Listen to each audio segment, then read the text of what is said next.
In 2023, the music industry was stunned by an unexpected collaboration orchestrated by Kodak Black. It came to light that Kodak had joined forces with the controversial figure known as Tekashi 6ix9ine, who was widely regarded as hip-hop's biggest snitch. The collaboration raised a few eyebrows and sparked a lot of curiosity about Kodak's motivations for teaming up with such a polarizing figure. It left observers pondering the underlying meaning behind this surprising musical union and what it could signify about Kodak's own journey and choices in the music world. Some go as far as believing that Kodak betrayed the streets at the same moment when he decided to step inside the studio with Tekashi 6ix9ine.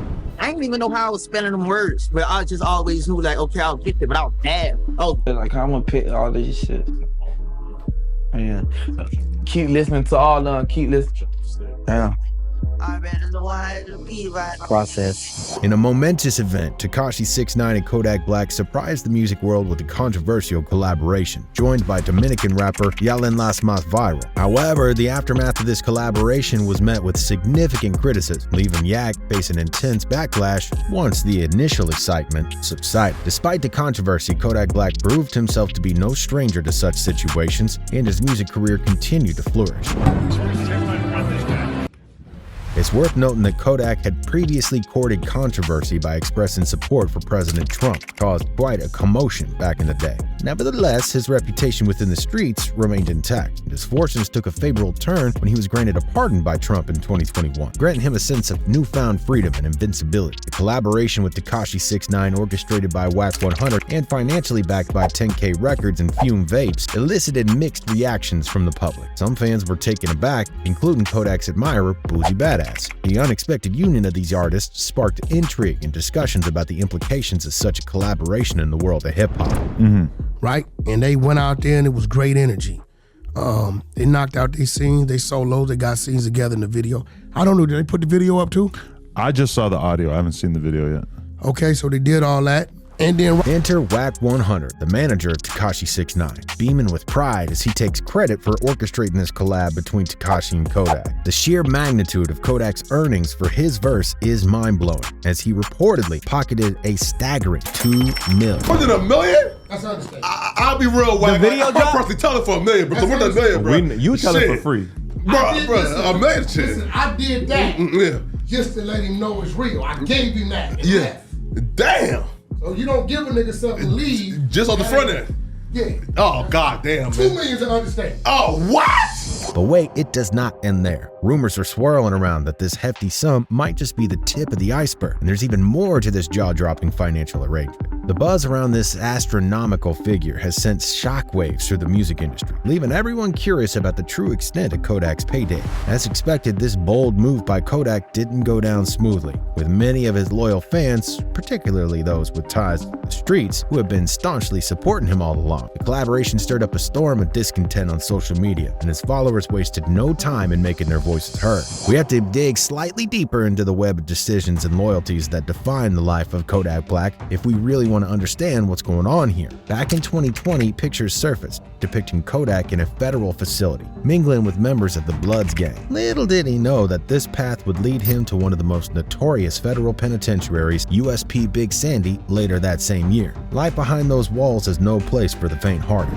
Like when some Z shit, when I was in feds, I was really like in the blood car, you know what I'm saying? But niggas respect me cause I ain't never start like talking down on my Z. Niggas don't know that I ain't around y'all boys trying to act like y'all. You know what I'm saying? I'm still on some shit like I'm Z'd up to the feet up. Amidst it all, Kodak found solace in writing a letter back home, providing a glimpse into the turmoil he was facing on a daily basis. Despite being the sole representative of the Haitian Z's within the prison, he remained loyal to his gang. Now, Zone Mafia Family, or ZMF, also known as the Zone Mafia Family, is a Haitian prison gang that originated in Florida's infamous Brevard CI, housing young offenders. Surprisingly young, with ages ranging from 14 to 18, the ZMF members were known for their propensity for violence. Their intense rivalry with the Bloods in Florida prisons had persisted throughout the years, but outside the state, their influence dwindles significantly. This mystery deepens as we explore the unlikely collab between Kodak and Tekashi 6ix9ine. It raises questions that baffle even the most astute observer. Tekashi 6ix9ine, infamous for cooperating with authorities, had targeted that very gang that Kodak claimed to be standing by during his incarceration. Kind of a puzzling choice considering the history and dynamics between these parties involved. The allure of money seems undeniable variable in this equation. Yet it leaves us all wondering what drives Kodak's choices to actions. And the unpredictable realm of the rap world, surprises lurk around every corner, and the allure of riches may sway even the most steadfast allegiances. Then Boosie Badass comes into the frame, unafraid to voice his disapproval of Kodak's apparent shift in allegiance, all for the sake of monetary gains. In Boosie's eyes, this move is a significant loss for Kodak, as he publicly expressed his stance on the matter. That me up. I wonder how all them Zoes feel, dog. I know them Zoes fucked up right now. I know the state of Florida up right now. Wack 100 is a staunch supporter of Yak, stood firmly by his side. To Wack, Kodak's actions were completely justified. He firmly believes that Kodak is an artist who creates music, and whatever he does on the streets is an entirely separate matter. This conviction led Wack to address Boosie directly, sharing his views on the situation in a recent interview. Wack 100 expressed his perspective on Boosie's denouncement of Kodak, staunchly defending the collaboration between the two artists. During a visit to No Jumper, Wack 100 spilled the beans on the fascinating details of how they managed to persuade Kodak Black to team up with Tekashi in the first place. In honesty, it was no small feat, requiring a considerable amount of money to sway Wack into agreeing to this collaboration. The process was undoubtedly intriguing, and the financial investment was significant to secure Kodak's participation in the project. I will say this, anybody, and I hope Boosie call me Boosie, cause we want to talk to you. You know, we always had to understand his love, but to say Yak ain't who he is because he did some business, right, it's crazy.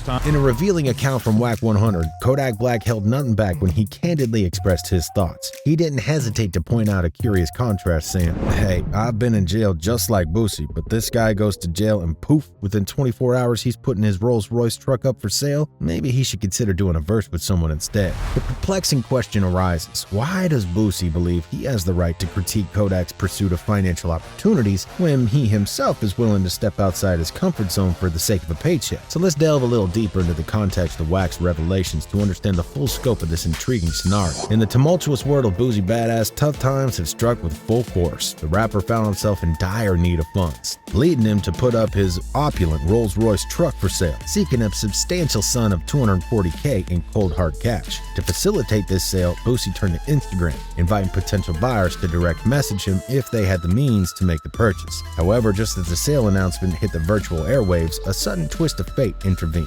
Boosie faced an untimely arrest by federal authorities, igniting a blaze of commentary and discussion in the comments section of his post. Supporters offered sympathetic words, suggesting that Boosie was merely striving to reunite with his children and would eventually rebound with another luxurious vehicle. Yet some of the voices were less forgiving, expressing stern opinions about Boosie's financial situation and the need for better judgment in his affairs. The fact that people assume someone is broke because they're selling their car, great. However, there is very little point denying that Boosie's life has been a roller coaster ride as of late. A glimmer of hope emerged during a courtroom hearing in San Diego where a gun case against Boosie was dismissed, providing a brief moment of relief. However, fate dealt another blow almost immediately as federal agents swooped in and apprehended him for unrelated matters. The details surrounding this subsequent arrest remain obscured in a shroud of uncertainty, leaving Boosie facing a clouded future. In the wake of his most recent ordeal, Boosie took to Twitter to express heartfelt apologies to his children and to demonstrate affection for them in this trying time. Witnessing the rapper navigate through this maze of trials and tribulations is undeniably challenging, especially considering that he was reportedly engaged in filming a music video before his initial arrest in San Diego. Wack 100 made it abundantly clear that he holds a deep affection for Boosie, but he believes that a conversation between them is crucial. To Wack 100, it seems irrational to pass judgment on Kodak for engaging in a business collaboration. Boosie's emotions flared when Kodak joined forces with 6ix9ine, given 6ix9ine's infamous history of cooperating with federal authorities. Boosie perceived this move by Kodak as a betrayal of moral principles, leaving him thoroughly dissatisfied with the decision. Yet, according to Wack 100, the collaboration between Tekashi and Kodak is purely a matter of business, and there's no reason to condemn it. Let the world know that I'm doing business with 6ix9ine. And when I do business with a person, I do business. He had a request, and I did what I do. I went out there and fulfilled the request. Black 100 emerges as a true ally for Kodak, going above and beyond to support the rapper. He showered Kodak with a substantial sum of money and even gifted him with his very own Rolls Royce when they met up to record Kodak's verse for 6ix9ine's track Shakalaka. The result of this collab is evident in the overwhelming success of the joint, which has already garnered over 9 million views on YouTube. Having insider knowledge, Wack recounts the story of how Kodak left their meeting in style. Witness the transformation as the ordinary black car magically morphed into a splendid Rolls Royce, and Kodak confidently drove off like a boss, accompanied by his family. The spectacle of this moment is nothing short of extraordinary. Right before he left, shit, we kept it gangster. He came in a black car and he left in a Rolls Royce. Really? Yeah, tossed him the keys, told him go home. You gave him a car? I mean, Kodak left in a Rolls Royce. How'd he get the Rolls Royce? I mean, we tossed him the keys, told him go home. It's love. Like, here's a bonus car on top of your And fee? what it is, he put his baby seat in that bitch. He jumped in the driver's seat. The baby He put his driver in the passenger seat, his queen in the back, and I jumped on the freeway with him. What? We know these rap, we know these fuck man, but damn, yeah, you the, I ain't no follower. I come as I am. Yeah.